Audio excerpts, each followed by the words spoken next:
very important for us as Ukrainian organization here in Sweden to have the panel happening, especially on Euro integration, which is a crucial issue for Ukraine. So thank you very much for helping to organize everything, and thank you for coming.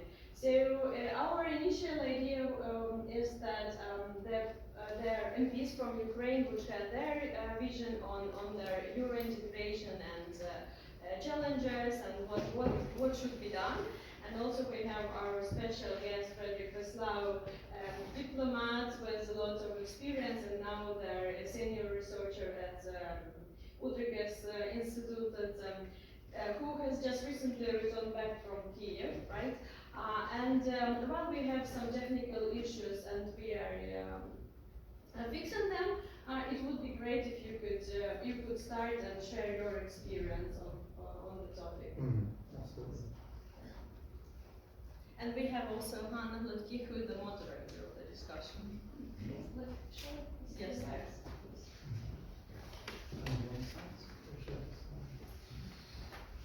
I can start.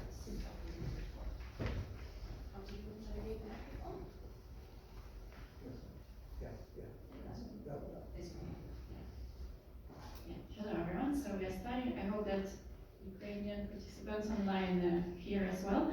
So thank you very much for coming today. Yeah, this is indeed one of the events that North Ukraine Forum is involved in that is dedicated to Ukraine's future membership in the European Union.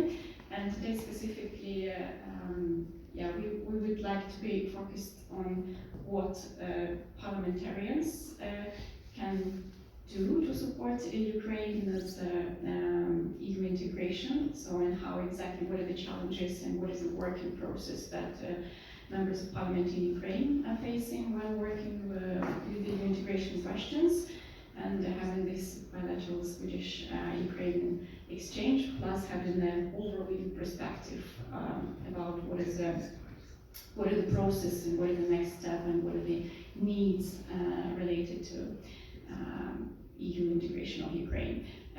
We have Fredrik representing the Swedish side, and all of you here, of course, are very welcome also to participate in the Q&A part that will be after. We have the interventions from all the speakers. We have here online, we have Yaroslav Yurchyshyn, who is a member of Ukrainian Parliament.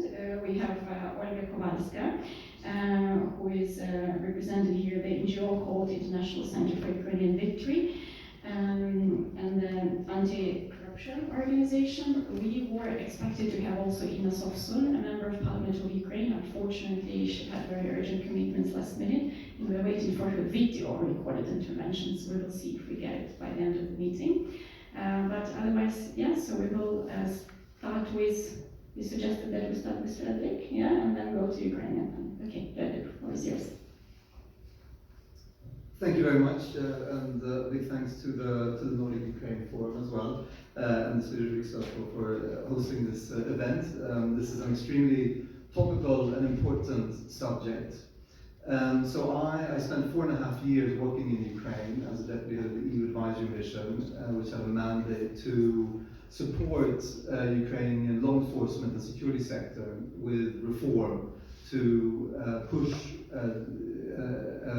these institutions to make them more aligned with the EU standards and norms and best practices. So I finished this job about a little more than 2 years ago, as well, so I said before the full-scale invasion and also during the first year of the full-scale invasion. So this topic is a topic which is very close to my heart as well. So I thought that I would give touch very briefly on the state of play with Ukraine's EU accession, then speak about some of the challenges ahead and also now, and then also dwell a little bit upon why enlargement matters, not only for Ukraine but also for the European Union, and then also consider some ideas of how to accelerate this process. But I think a very important place to start is really to understand that this is not a normal enlargement process. This is really about defending Europe's fundamental values and principles in the face of Russia's very brutal aggression against Ukraine. Bringing Ukraine into the European Union is about fundamentally a vision of Europe whole and free. But this is also very much a test of the EU's credibility, whether we in the EU are able to deliver on this promise. Because this is not a one-way street, this is a two-way street. Ukraine needs to undergo reforms, adopt a key, but the European Union also needs to take the necessary decisions to move forward on this process. So how we in the EU deal with EU's accession will be a fundamental test of our credibility, also as a geopolitical actor, which I think is extremely important. So, where are we today? What is the status of Ukraine's EU accession? So I'm sure everybody in this room knows very well, Ukraine and Moldova received candidacy status in June 2022. And I think it's important to note that this was quite a remarkable moment. The stars really aligned for this decision to be taken. And it was very much a geopolitical decision taken by leaders of Europe. And for those of us who have been working on this file for a long time, I don't think any of us really expected this decision to be taken, because there had been such opposition among many big member states as well to give Ukraine membership perspective. But it happened, and since then there has been an intensive process to move forward on the accession process. So negotiations have been formally opened, but of course for the negotiations to start, the Council needs to unanimously decide to open the first negotiation cluster, the fundamentals cluster. And this is probably the most important cluster because it deals with rule of law, with good governance, judicial reform, democratic institutions, public administration. But as we know, and I'll speak very frankly here, Hungary is blocking the Council from moving forward on deciding to open the first cluster. And this is part, I think, of a more general approach by Budapest to block a number of EU initiatives in support of Ukraine. So it's not only about enlargement, it's also about the European Peace Facility, which I think you know is about funding weapons and ammunition for Ukraine, and also other areas where the EU or most member states want to move forward, be more forward-leaning when it comes to Ukraine. Ukraine wants to open all clusters this year, and it seems like the Commission is very open to this idea. They think that technically Ukraine has the capacity to do this, to negotiate in parallel. But again, you need a unanimous decision from the Council to move this forward. And I think it's also important to note, I mean, I spent a few years working in the Western Balkans as well, and obviously, the countries of the Western Balkans also have membership perspective, candidacy status. Kosovo is a bit of a special case, but still, if you compare Ukraine's institutional capacity to move forward on these reforms, it is remarkably high. Human capital in Ukraine is extremely high in the administration, in the institutions, and this, I think, puts Ukraine in a very good position to move forward on a lot of these reforms. So the problem is seldom institutional capacity, but it's more a question of political will and dealing with some of the big challenges like corruption, for instance. But also, Ukraine has had an association agreement with the European Union now for a number of years, including a deep and comprehensive free trade agreement and visa liberalization. And thanks to the association agreement, Ukrainian legislation, much of it, the majority of those laws that need to be revised, modernized to align with the EU acquis, are actually in compliance with the EU acquis. So, the EU acquis, I think, has, people like to say, 80, 90, 100,000 pages of legislation that a candidate country needs to basically adopt. But for Ukraine, given the association agreement, Ukraine has gone very far on this track. So what are the challenges today and ahead of us? Of course, again, this enlargement is unique. no EU member state or other candidate country has been carrying out reforms and negotiating accession in the midst of a very brutal and large-scale war. And this war is, of course, not only on the front line, but it also consists of extensive Russian missile and drone attacks in Kiev and in all parts of the country. So Ukraine is reforming itself in the midst of this massive onslaught by Russia. And I think it's important to note as well that for Russia, these sorts of reforms is not only about them sort of seeing Ukraine move closer west and into the Western fold.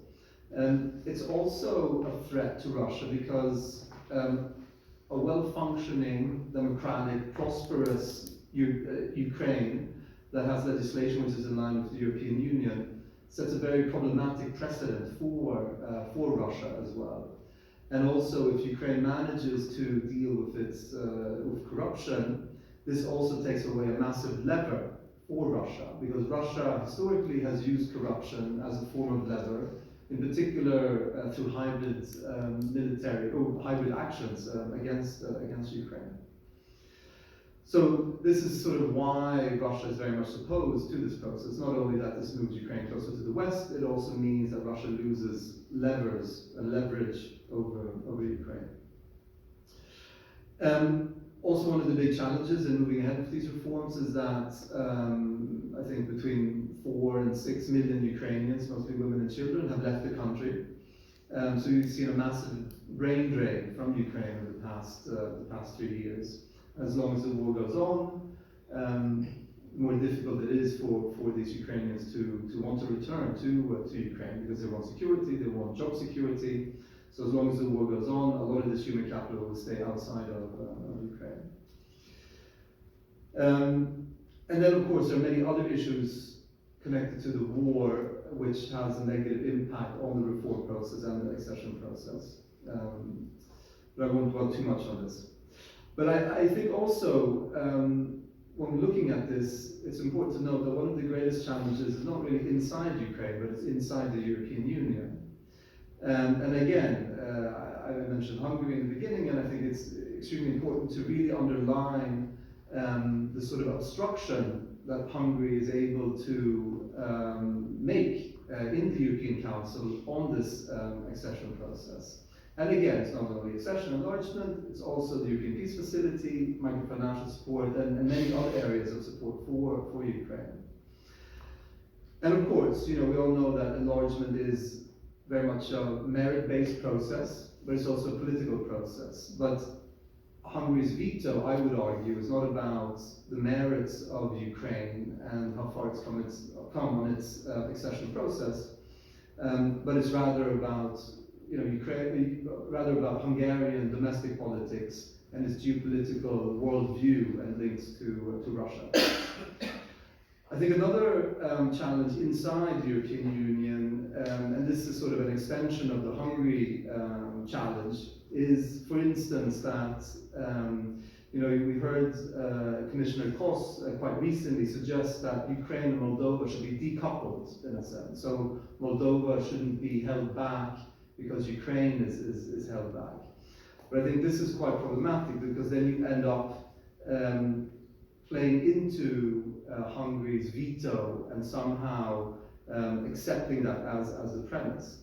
So instead, I think what needs to happen is that different types of linkages, and for instance, with Serbia, we see that there's a very different view from Budapest on Serbia. So I think there might be linkages there between their accession processes in order to sort of unlock the Ukrainians being vetoed. I think another big challenge is the United States. And I say this very much from my experience working on reform in Kiev. The United States has historically played, I would say, a really critical role in terms of pushing forward on reforms as part of the G7. The G7 in Ukraine has a very important format and role in pushing the government, the presidential administration on reform issues. And the US has always been very strong and been willing to play hardball with the Ukrainians, because some of these more difficult reforms really require extremely tough conditionality. But now, under the Trump administration, the United States no longer has that role. It's back, it's very neutral. And also, secondly, the halt in USA funding for Ukraine's civil society is also a big blow to reform efforts. Because in the past, what you've had is you've had the international community, the West, basically, and also civil society, both pushing the government on reforms from two different angles. So the international community, or the West rather, and civil society have very much coordinated this push, and this has been a very powerful force driving the government to carry out these reforms. Without the United States, without funding for the US funding for these civil society organizations, civil society is in a much weaker position than it was previously. So, why does enlargement matter? I mean, obviously for Ukraine, EU accession is a guarantee of sovereignty, stability, and recovery, and ultimately a very fundamental form of security guarantee as well. And given the very difficult position that Ukraine is in at the moment, still EU accession is sort of the main guiding light, if you will, for the government, but also I would say for the vast majority of the population.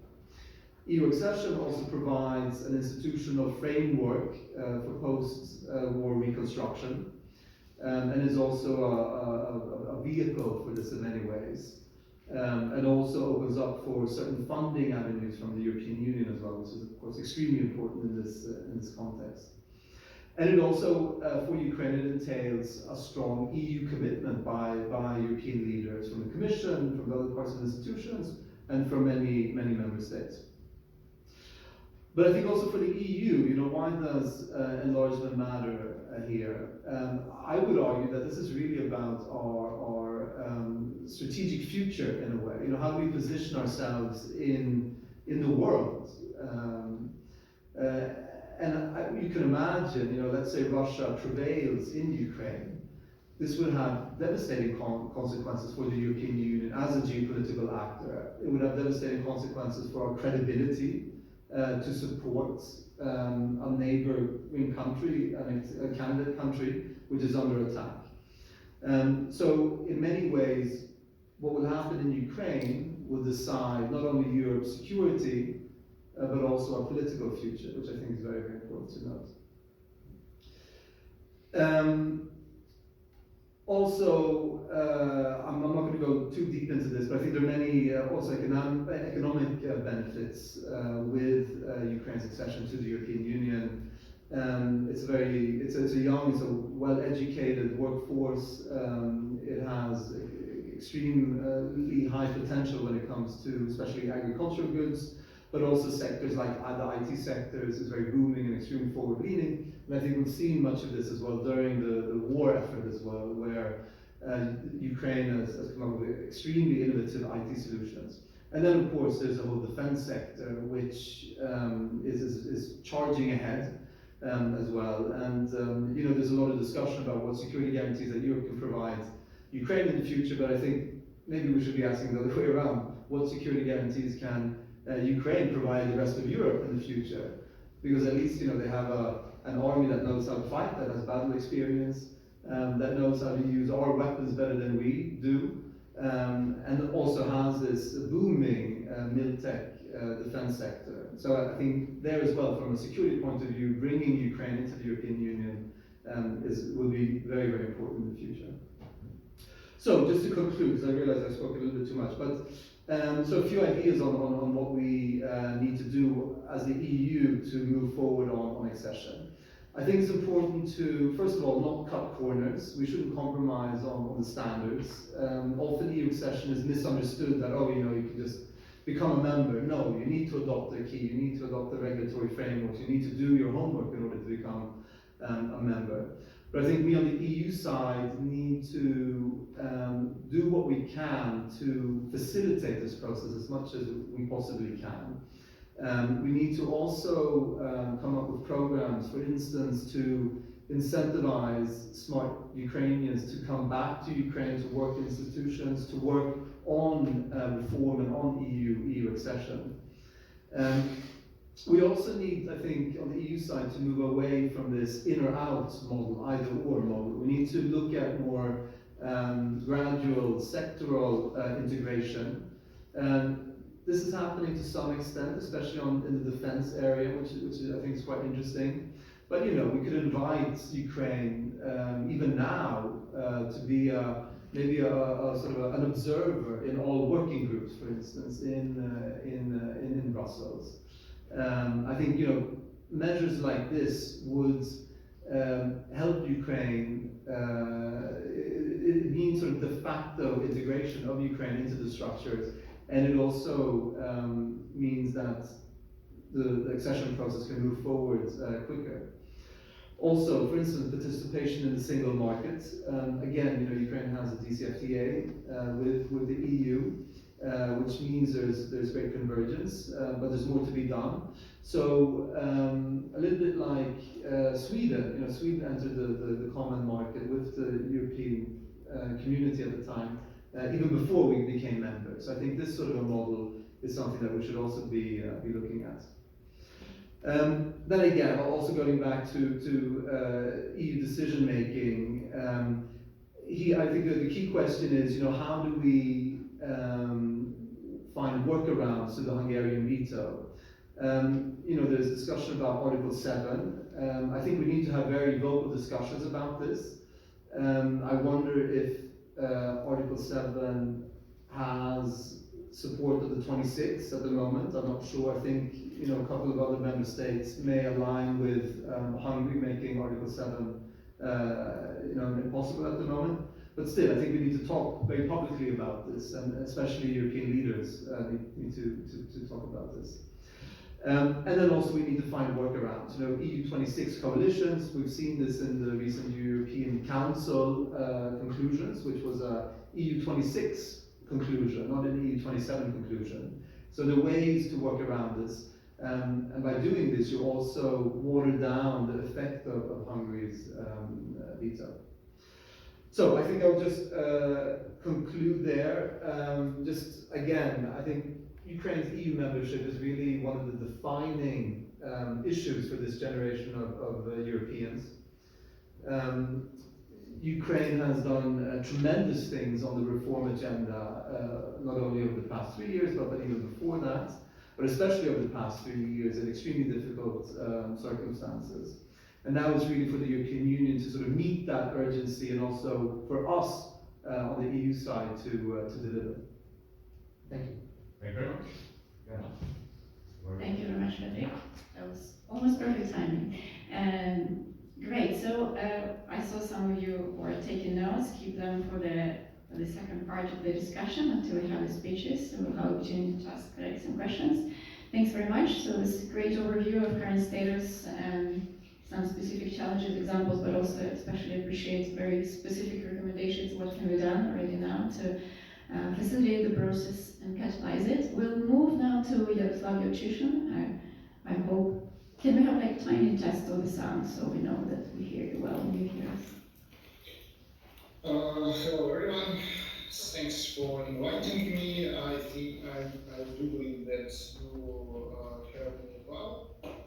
So, I think, I will interrupt you for a second. I think we hear you more or less well. I don't know, can we have it louder or not?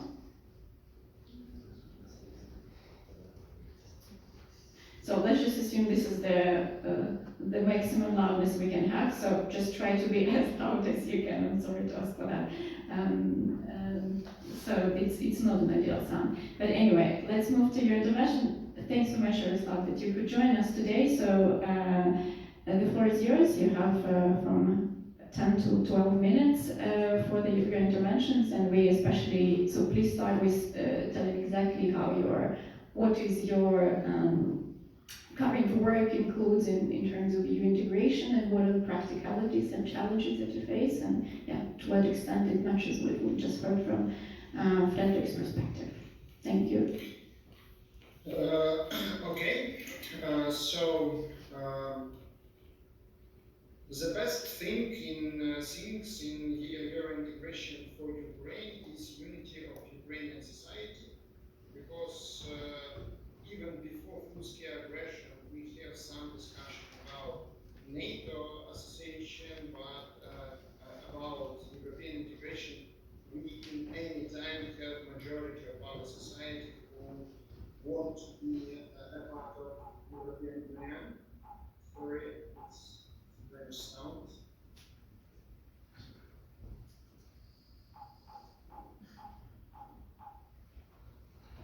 We are trying to increase the sound.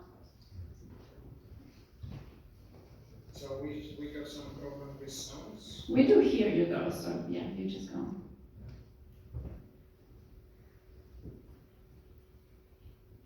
So? Yes, Yaroslav, please proceed. We can hear you. So we have majority of Ukrainian society pro-European minded, and for us it's very necessary to have unity in time of war. But we have challenge or risk in this sphere because it's very popular. So part of Ukrainian politicians can use that only symbolically, not to adopt that we do need, but pretend to adopt. And it's funny that still some part of my colleagues, first of all from majority, do believe that Europeans so depend on us, so believe in our strength, so believe that Ukraine now do a lot of work to save Western democracy, that believe that European bureaucracy will be not so tough with us, and we can pretend not to do. So it's really necessary to have what first speaker said before, this unity of expertise from the side of our NGO and with collaboration with our international partners. Now I describe how European regulation adopted in Parliament, how we now are working in the sphere of Euro integration. So we create a different working group on the basis of government, but with inviting of parliamentarian, NGO, and independent experts. And the biggest group is fundamental, is the first article, which united several dimensions. First of all, rule of law, but my responsibility is freedom of speech, and our very necessary and crucial sphere for democracy. So this working group together proposed some mechanisms, some decisions, and divide that for different spheres where this decision must be taken. For parliament, for government, for our agencies. And in reality, the process is quite open, transparent, even when we're talking about wartime. But still, as we said, table in very small things. So in each European law, in which amendments or draft law which can be named as European, we can find some problems, some restrictions which are not necessary or not can create, not help us, but create problems. We try to involve as deeply as we can our NGO partners. Previously, I worked in anti-corruption sphere, and I had said that any of anti-corruption reform was not exist even not was be adopted if we will not have anti-corruption action center, Transparency International, so prominent anti-corruption organization. And first risk which includes that lack of sources for our NGO after USAID closed their activity around the world, but in Ukraine as a part of this process. The process of collaboration can be more weak without including in this process independent experts and NGO. The first thing that our European colleague and our Swedish colleague can help our NGO to be actively a part of the integration process. Second challenge, it's a problem that even we adopt some part of European regulation, we not become a country that this regulation will be working properly because it's created for member states. In some sphere, for example, mobile connection, we now in one market, in one sphere of regulation. But when we talk about my sphere of responsibility, freedom of speech, now we have a lot of challenges from Russia propaganda and China propaganda, information threats, and Digital Service Act as an act of European Union somehow not perfectly, but can tackle with it. If we in our process adopt Digital Service Act, it not create the possibility to Ukraine use all mechanism of Digital Service Act. Why? Because it's European regulation. Still, we, Moldova, maybe in the future, Armenia and our country needs a mechanism to be part of European regulation when we done all from our side, when we fulfill all conditions, but not still a member of the European Union. In information sphere, it's very sensitive and very dangerous. We see as actively Russia using social media, TikToks and our to interfere in election around the world, not only in Europe, but still situation in Romania now. The situation from nearest German election far right and far left party was effectively used Russian mechanism and politic propaganda approach and receive very dangerous result. So to find solution how to be involved in European regulation even before become a member state, but with all condition, all adoptions, all what we do needs, it's a scenario which can help us act. From the side of Parliament, one of the challenges we have a single majority even in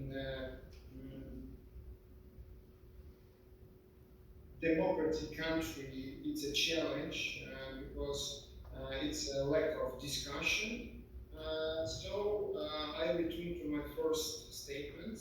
We do need independent media, independent NGO who can control on the land all what happened in different spheres of Euro integration.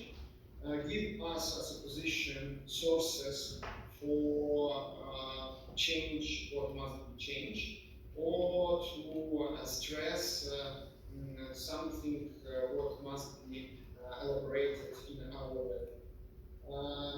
Generally, experience what we have, because we now have two big challenges.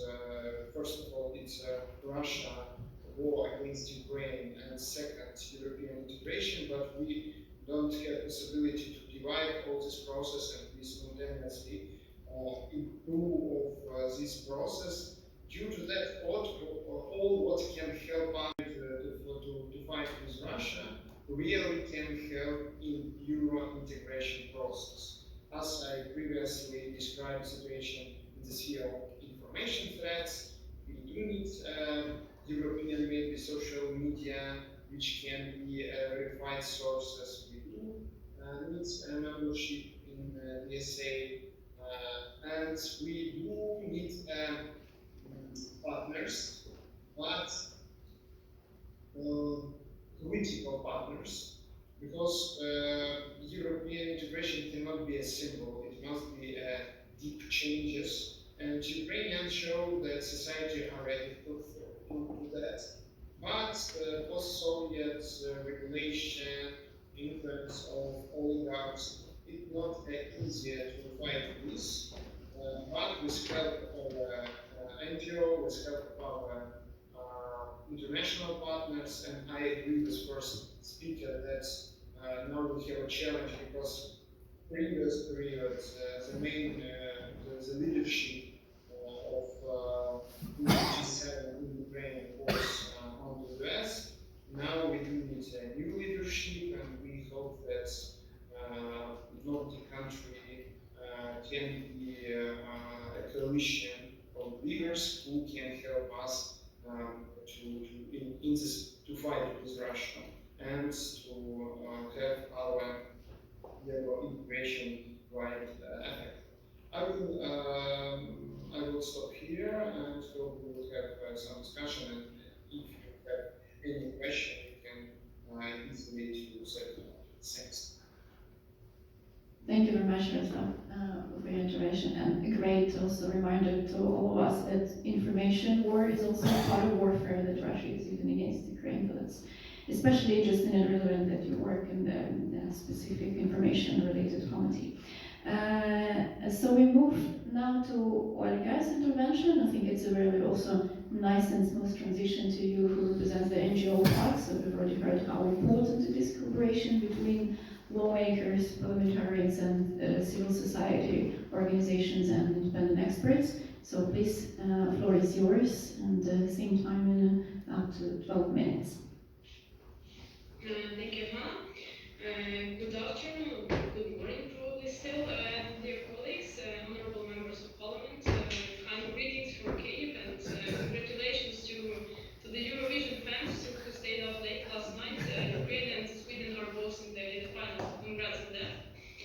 And first, please let me thank you for all the support that Sweden has generously provided to Ukraine during all these dark times of the full-scale Russian aggression.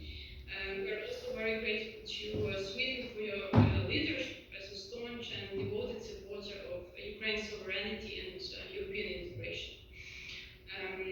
For me, as a Ukrainian who has some 10 years ago daily took part in the Euromaidan revolution, the European Union always had this very strong, positive, transformative image. For us students, back then, when we went out into the streets in November 2013, freedom, democracy, and the rule of law were our key demands. We never experienced the USSR, we had nothing in common with Russia. Our future was clear, only together with your European family. Those were somewhat distant dreams back then, and sometimes 10 years later, today, Ukraine is already a candidate for European Union accession, and we're about to open our first clusters of the negotiations. So I can say our student dreams became today's reality.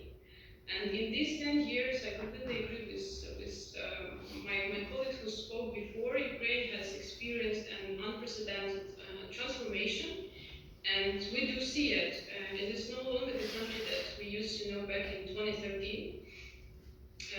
Of course, Russian aggression of 2014, occupation of Crimea and its full-scale war in 22 dramatically changed Ukraine and Ukrainians.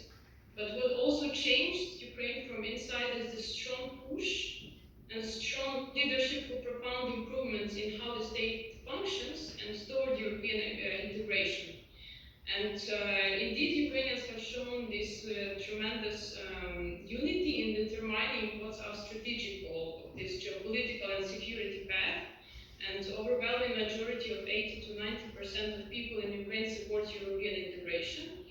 And I can say here that Ukrainian society and our civil society, reform-oriented professionals in the parliament and in the government have been the key driving force for reforms.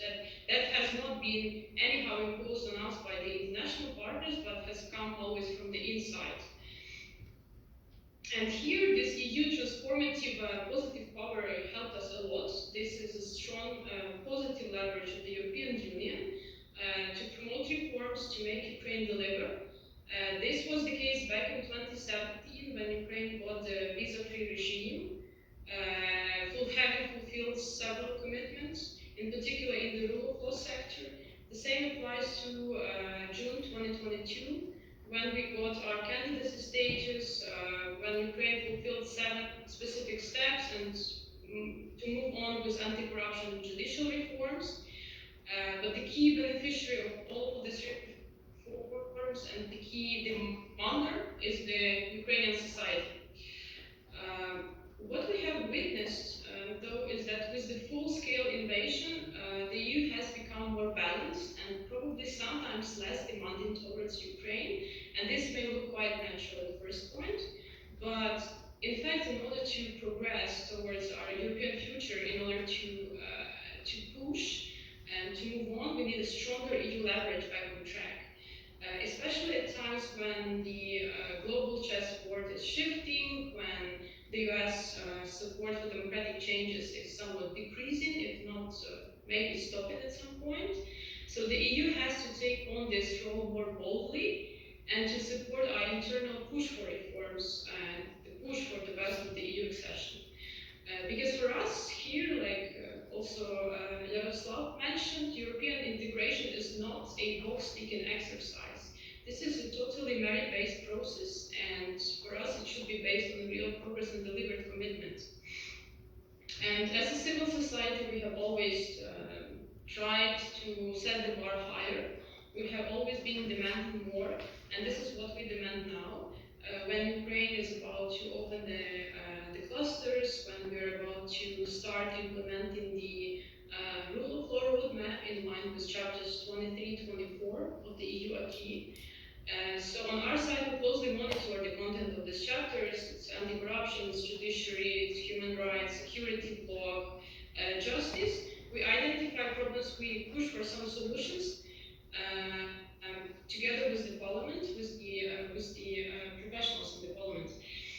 But again, to be successful on this path, we need a stronger backing from the EU. We need to move from this islands of integrity, what we managed to build in 10 years is solid anti-corruption institutions, toward launching the full overhaul of the institutions in the law enforcement bloc, in completing judicial qualification for several thousand judges, for entire Ukraine prosecutorial system, customs.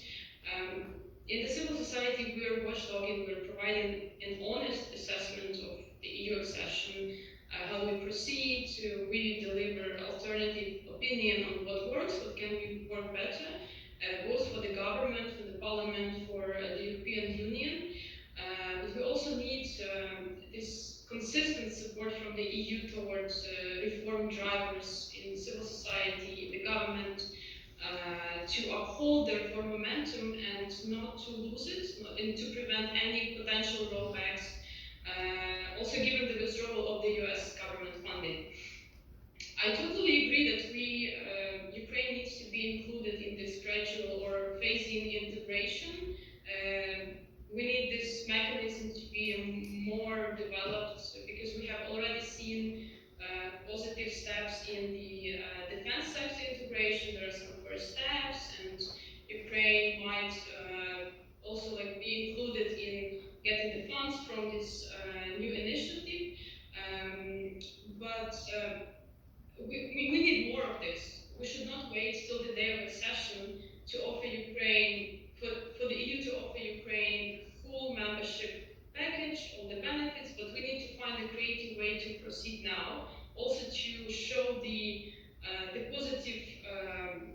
implications of the EU integration for Ukrainian citizens.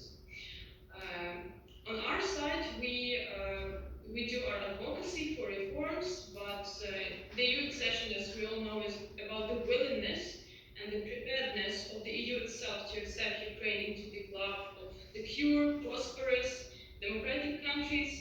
Therefore, we need this push from inside of the EU to make the EU institutions ready, finding the way to proceed, be it with the voting system or the commission configuration, not to keep Ukraine literally a hostage of one country, as this is the case now with the blocked start of the negotiations. And here I think the leadership of the member states to creatively upgrade the rules and to make the EU a dynamic entity ready to enlarge is highly needed. And my probably last point here is we know in Ukraine that the Swedish citizens are very much supportive of Ukraine. Also, the government supports extensively our defense effort, the mining investment in Ukraine defense industry, and we're super grateful for this. And there is strong support for Ukraine's EU integration. But we need to keep the hearts of Swedes on our side. And I think here we need your support also inside of Sweden to convey the benefits of Ukraine's EU accession and to look further into joint living in some years. So I will stop here. I'm thankful for your attention, and I'm grateful for Ukraine's armed forces defending Ukrainian European freedom. Thank you. Thank you so much, Maria. That was a great intervention, very concise and clear. Before we open the floor to the discussion, are there any maybe immediate reactions to the Ukrainian panelists, maybe from your side, Fredrik? Responses? Sorry, No, to put you on the spot, no, really, I agree with basically everything that was said in Ukraine. Great, thank you. I have some questions in my list, but maybe we'll start with the audience. Is anyone willing to ask questions on this?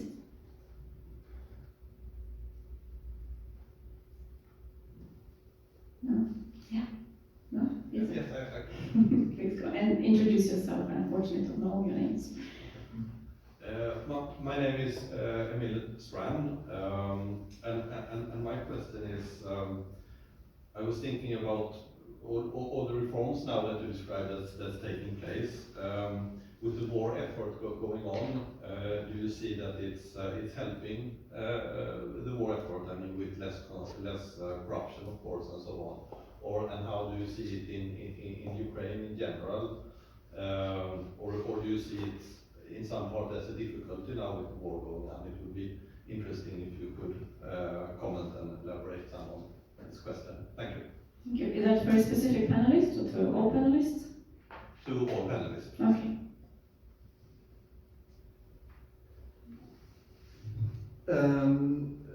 I think it's an extremely good question because the war has had an impact on corruption, I would say.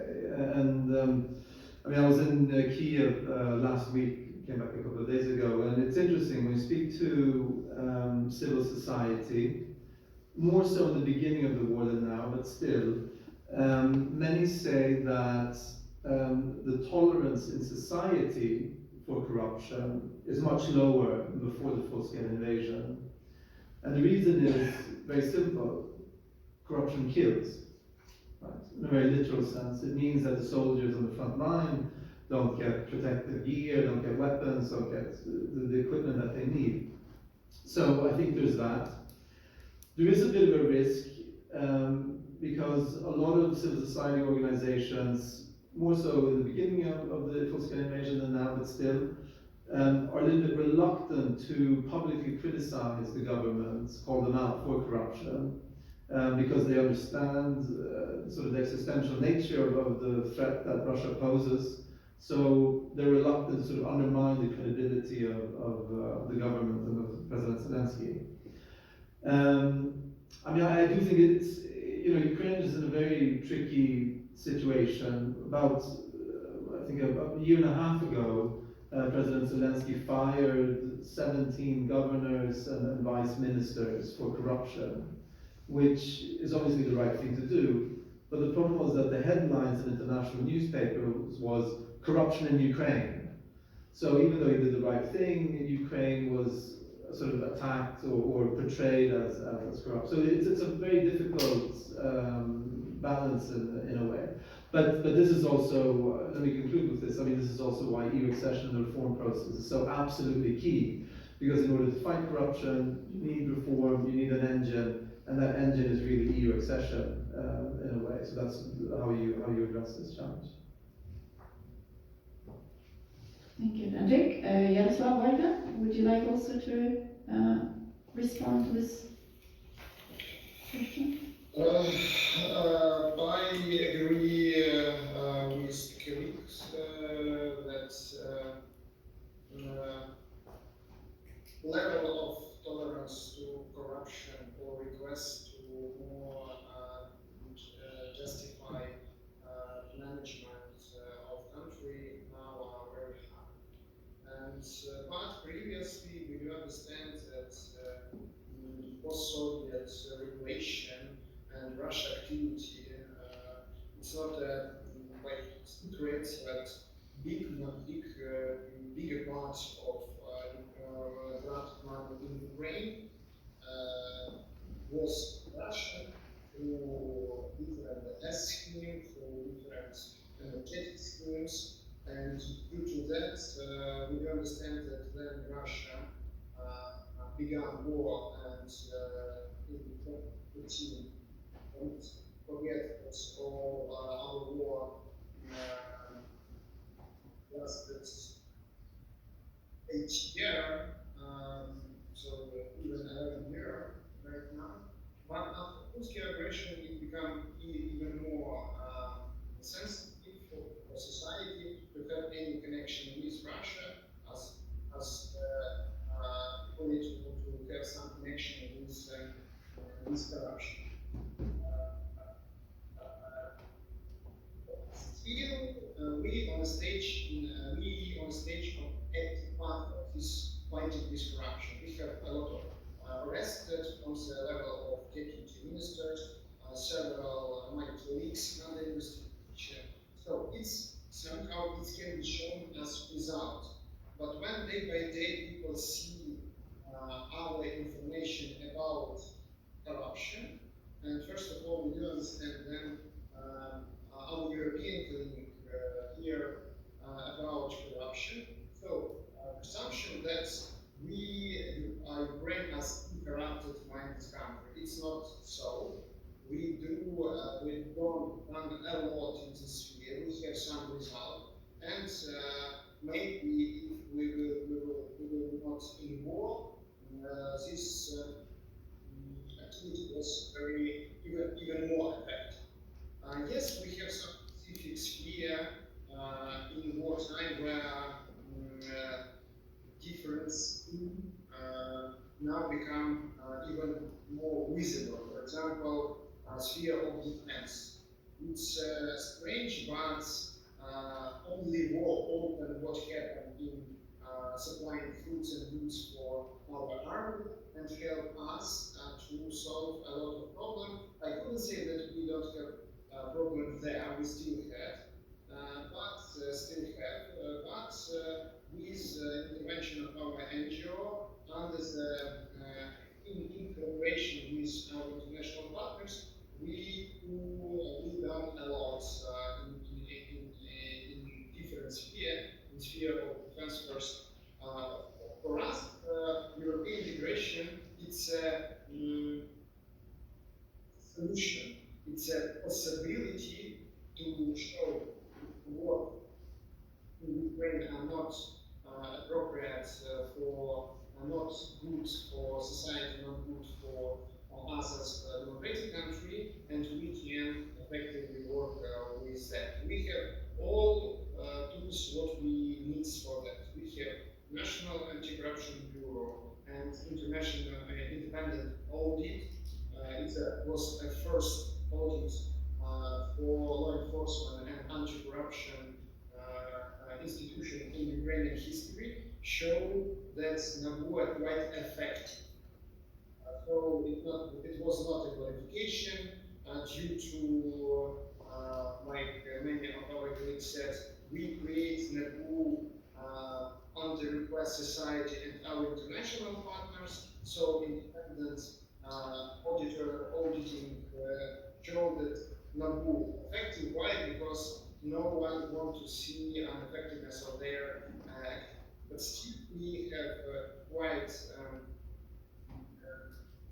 critical audit, but know that anti-corruption infrastructure working.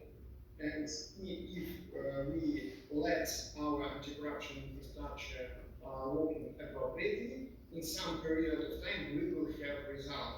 So thus we can stress that in time when Ukraine will be ready to be a member of the European Union, Ukrainian ineffectiveness in management as consequences corruption will not have so deep influence. Yes, we can stress that.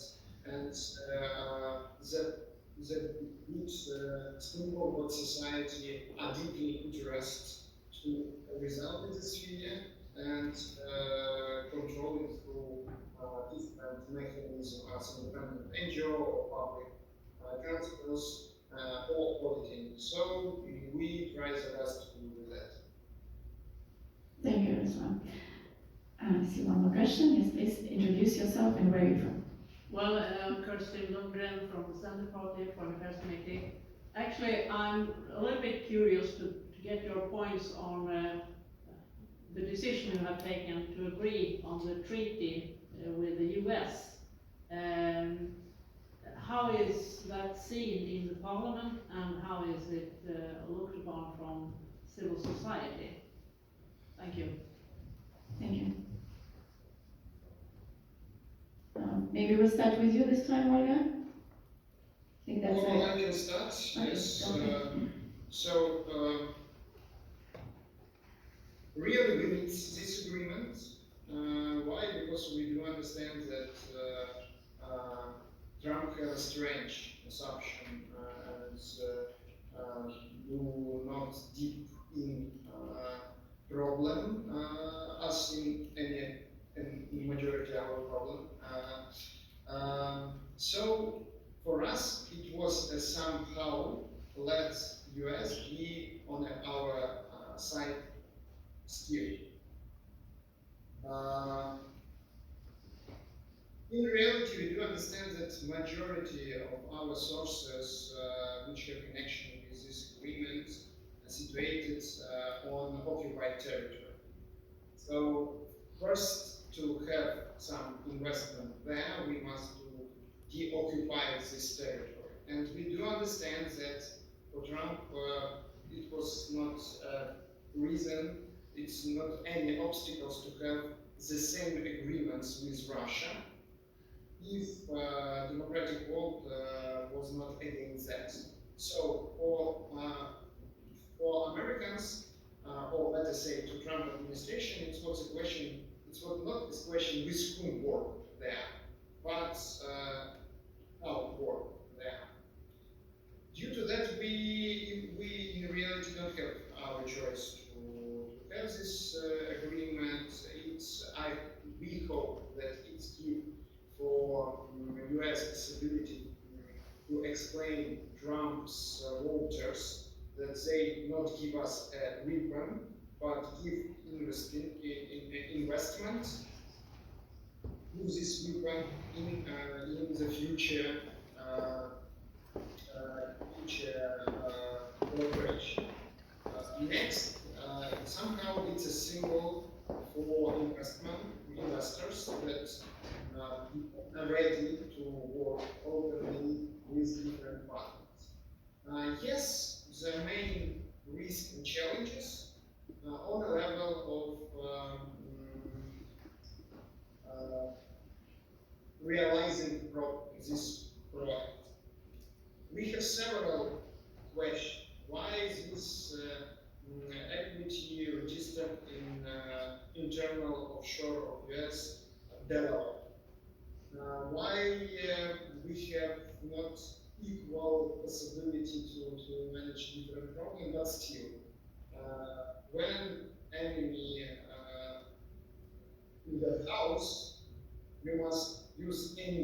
what you can use to save yourself. And for us, it was the decision how to deal with US in the process. And we do believe now we see that Putin not will be in Istanbul and any real peace negotiation even not start. Not start. So for Trump, it will be the additional symbol that we are ready to find solution. We're not ready to surrender. We're not ready to recognize occupied territory as a part of Russia, because for us it's impossible. It will be a reason for all who died in this war. But we ready to find a solution. For us, this negotiation was a part of this solution, but still we will see how it will be realized in the future. Thank you, Yaroslav. If I may, maybe? Yeah, do you hear me? Yes, of course, yes. Yeah, so I think here what is critical for us, because I completely agree with Yaroslav in a way that how do we see this deal in general, that we should not take it out of the general framework of the discussions, be it negotiations on a ceasefire, or you call it. But what is critical for us is which kind of security guarantees come with it, or are they even there? Because for us, we understand that with this US withdrawal in any kind of way, or we can say decrease of their support, we are facing with the situation when Ukraine is left to itself with the support from the Europe.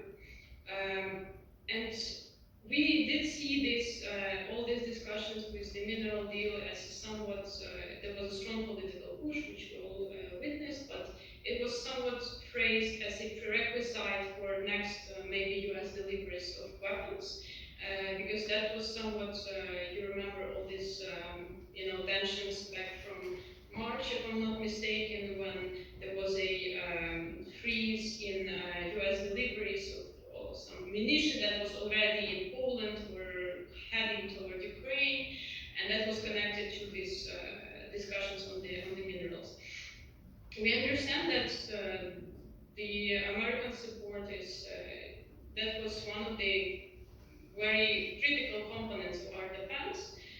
We do need to keep them in as much as we can, if I may say it. There are some things which are not replaceable for us, connected to intelligence or the air defense systems, but I think it also gives a space for the European Union or the separate member states from the coalition of the willing to take on this role and to boost the defense effort, to incorporate Ukraine stronger into this newly created defense fund, rearm Europe, or any other sort of that, because it looks like we will be left for ourselves with ourselves, although we will try to keep the American partners in the game as long as it's possible.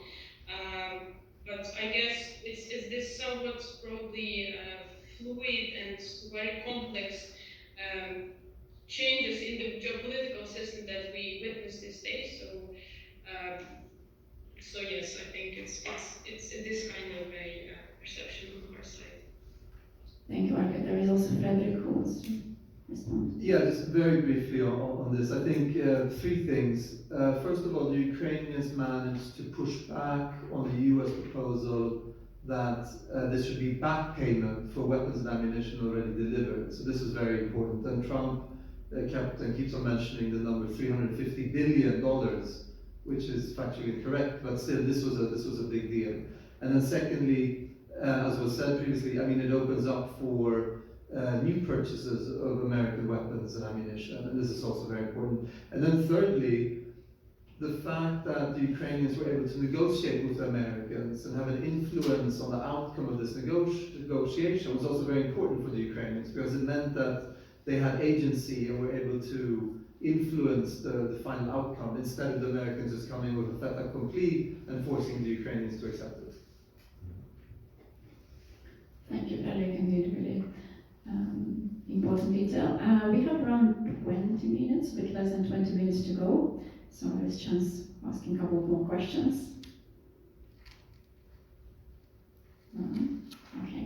Then I will maybe ask also from my side. So I'm very interested in very practical. Oh, yeah, you go first. Just a short brief about the discussion about the election. You have postponed the elections because the war laws, of course, but what about the discussion and debate between the parties and in the parliament? Thank you.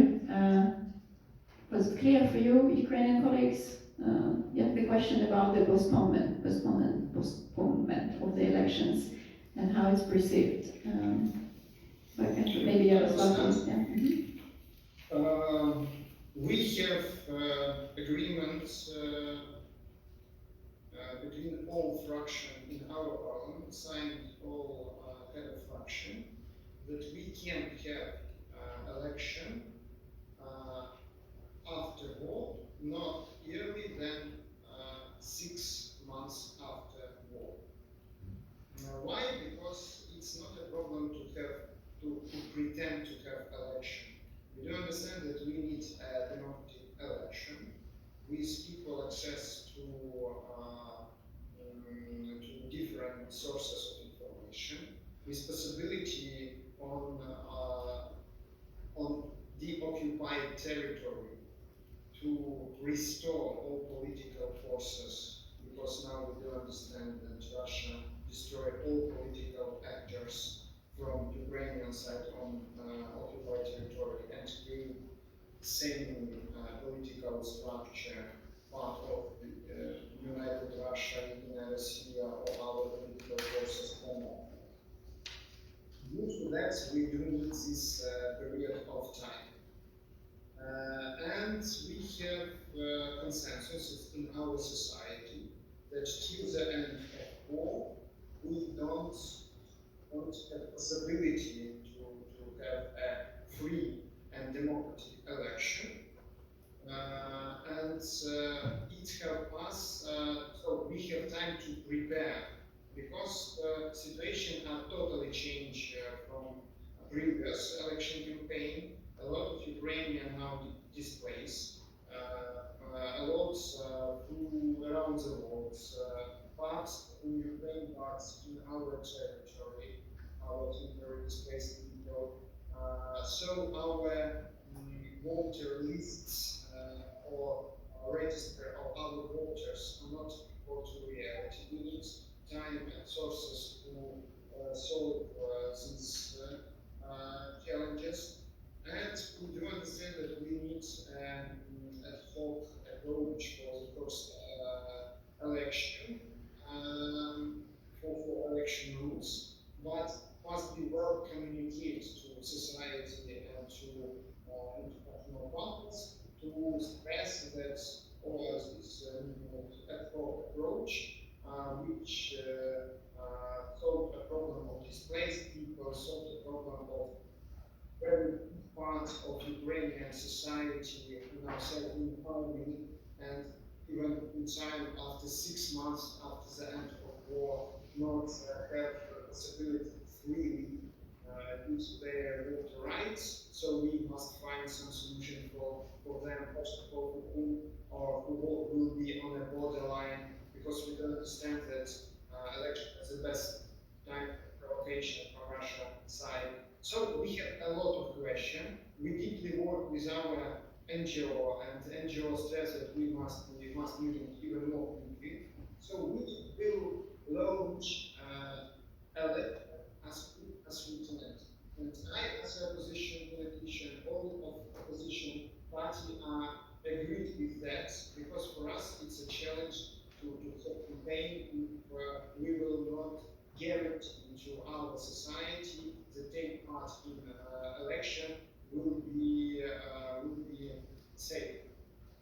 Now, I couldn't say when we will have election, but in the first possibility we will do have election because we are a democratic country and we understand that we need that. But we need a free, transparent, accountable, democratic election with guarantee for voters, with safety from the side of manipulation and all that. And in this year, I stress again that collaboration in fighting with information threats are crucial for us. And your experience, one of the best around the world, because we have the same neighborhood. For us, we will be very.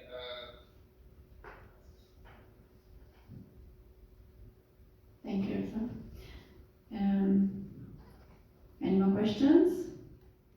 No, then I have a question as a Nordic Ukraine Forum, where we're trying to bridge Ukraine and Sweden. So, very specifically, you already mentioned some challenges in terms of lack of capacity for NGOs, funding. Fredrik referred to USAID, who left the country and indirectly also negatively influencing this capacity for EU integration. So the level of Sweden, that is a EU member state, and like here we have a lot of different representatives of Swedish society and people who influence the agenda. So what is the specific things we can help you with as an advocacy organization here, as Nordic Ukraine Forum, as Swedish riksdag, the parliament, as other actors of Swedish society, very concretely?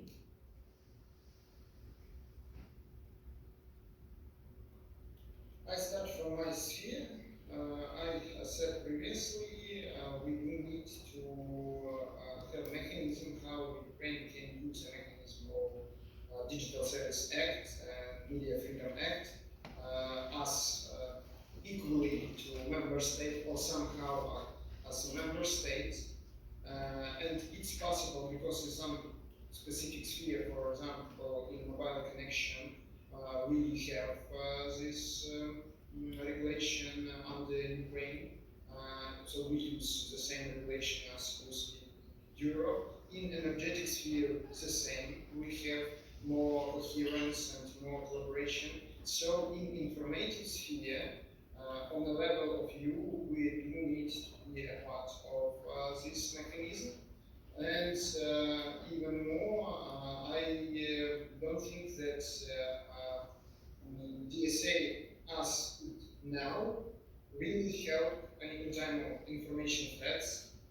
So we see situation in Romania, and you understand that development of artificial intelligence and using TikTok for different information attacks can harm democracy very deeply.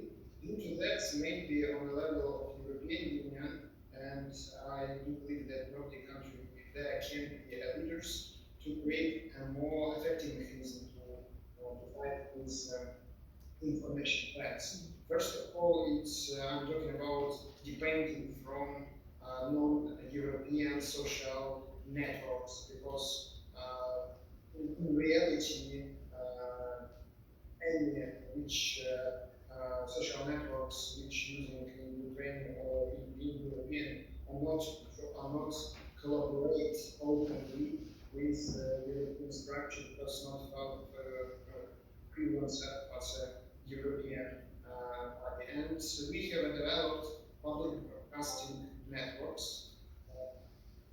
Collaboration between Swedish public broadcasting and Ukrainian public broadcasting are very deep and very effective. We use a lot of your experience when we reform tool. So it can be on the base of public broadcasting networks. And one which not have direct connection with their integration, but it's about human rights. We have a lot of civilian hostages in Russia.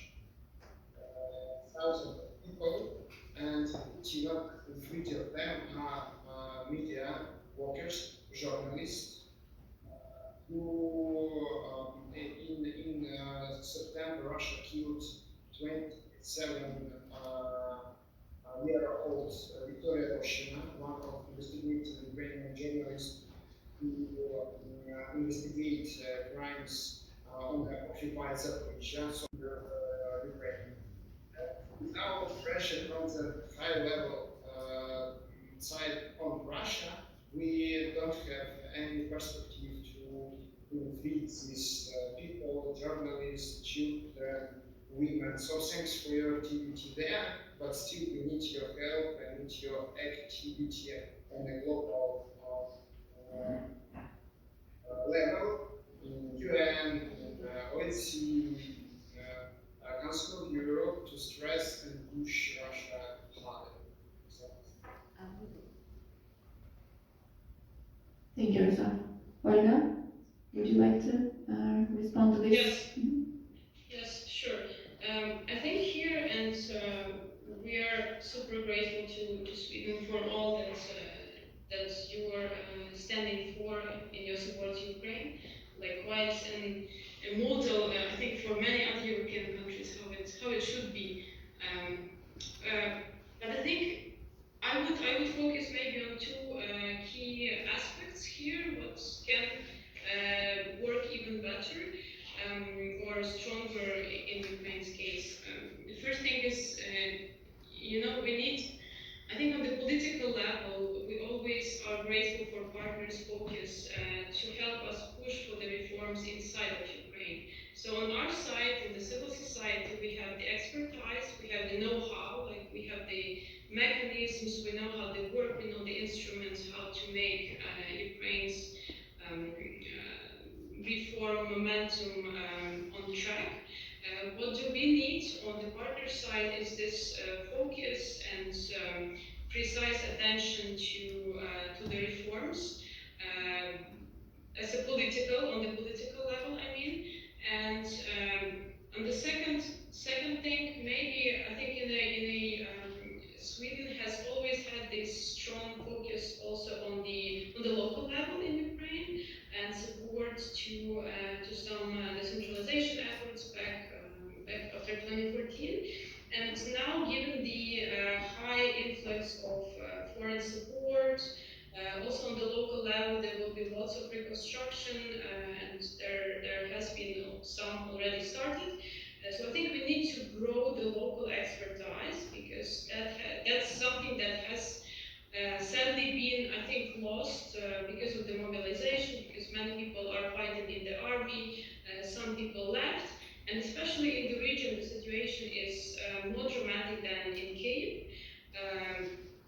So here, I think that would be very helpful to have stronger support for building capacities on the local level, starting from tracking how the reconstruction is being done, doing some monitoring of the procurement, investigations into how the European funds are being spent.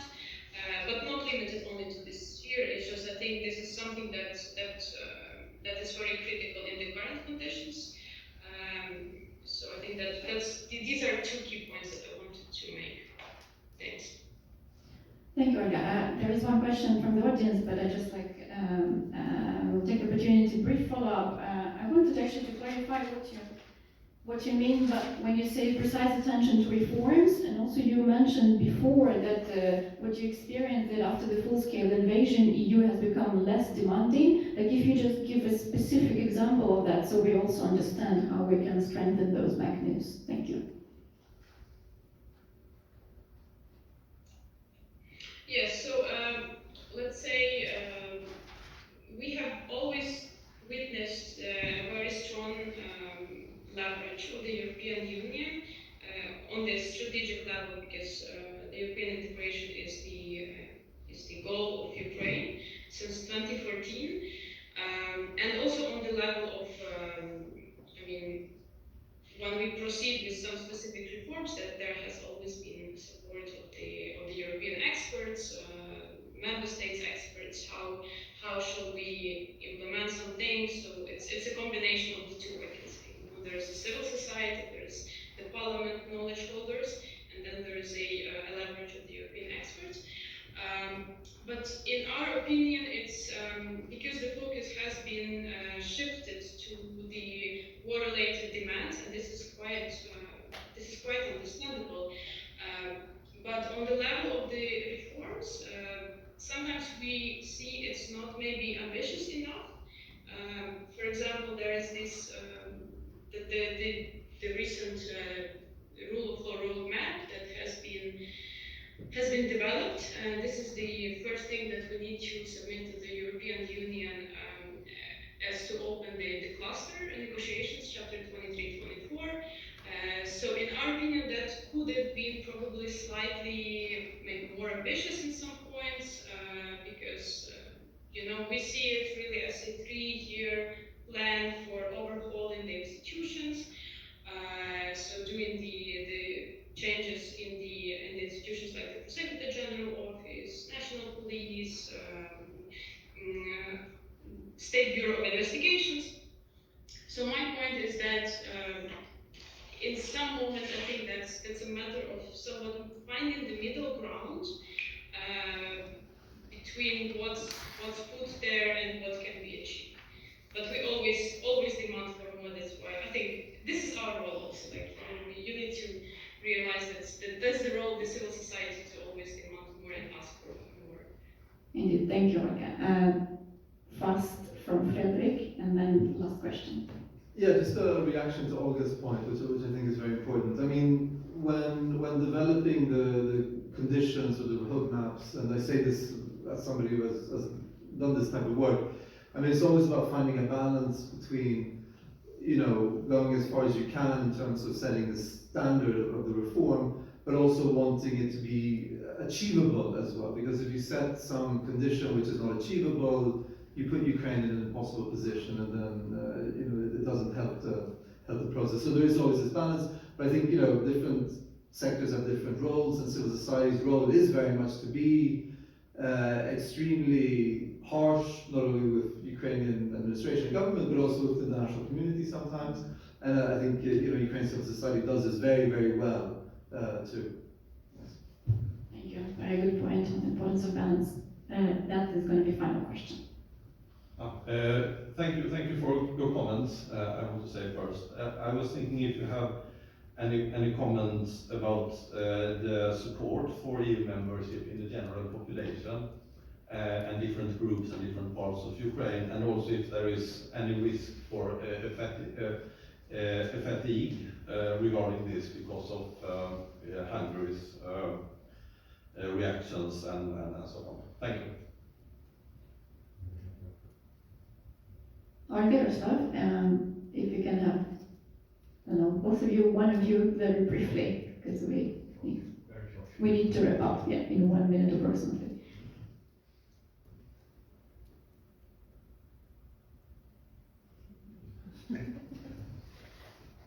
Was it clear? Maybe the question was not clear. It was about if there is such phenomena as public fatigue from EU integration.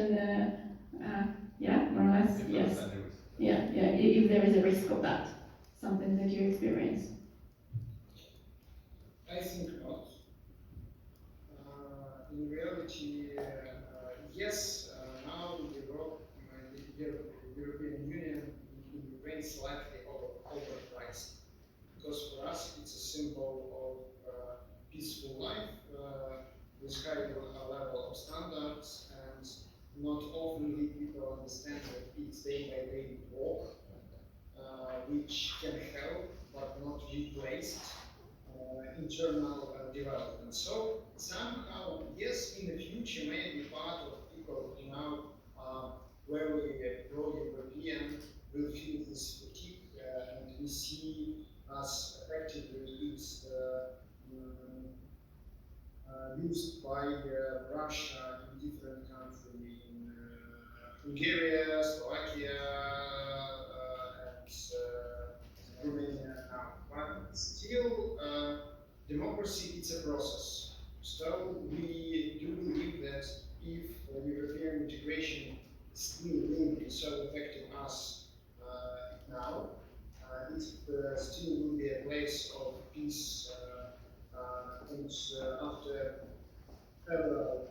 hard war. So majority of Ukrainians will be European and we will not allow this. But it's dependent not only from our side. Now we see European as the most active partners, but not all. Yes, if we understand that in your country do so much even better when we hope. Estonia the same, but we have some country which not so effective in this process. We do believe that we fight not only for our freedom, but for your freedom too, due to that society who hold on our European partners. Thank you very much, Yaroslav. So overall, sounds like no big risk of fatigue just yet. But yeah, as just a good summary that we hope that soon Ukrainians will become EU citizens, and we need to wrap up. So please, round of applause to our colleagues, panelists, Yaroslav, Olga, and Fredrik. Thanks so much that for your indeed valuable contribution and very also diverse views. And big thanks to you, Yaroslav and Olga, that you could join us today and could make it. And all the best to your work, and we will keep in touch and stay connected and make sure that we also support you as much as we can from here.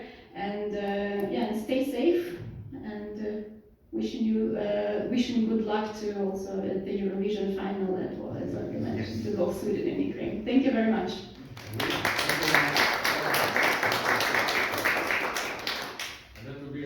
Thanks so much. That will be an applause for Nordic Ukraine Forum too, and for Jan Riise for great moderating for us. And thank you all for being here, and we're going further with new issues and important engagements to build